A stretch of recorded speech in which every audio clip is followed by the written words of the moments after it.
Yes, so eto na nga, pupunta na kami ng Sambo dahil yun ang nabunot ng baba, o 'di ba? So we're here at South Mall, yeah. And I made a reservation over the phone kasi mas mura siya kapag ka nagpapa-reserve ka muna. Kasi kapag ka walk-in, original price is parang 800 pesos. So kapag ka over the phone, that's less than 150 yata, I guess. Alam nyo, mamo talaga yung gusto kong kainan kasi ready na yung tiyan ko sa steak. At saka malapit lang kasi yung branch nila dito sa may MOA. Pero okay na rin kahit nagsambo kami kasi mahilig naman kami sa Japanese food ni Dada. So after namin kumain, yan, nag-time zone na din kami dahil weekday, walang masyadong tao, walang masyadong mga estudyante, ganyan. O diba? So nakapaglaro pa kami. Alam nyo naman, family time is love.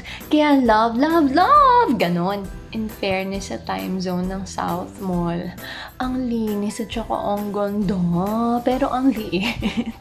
Ay, naku,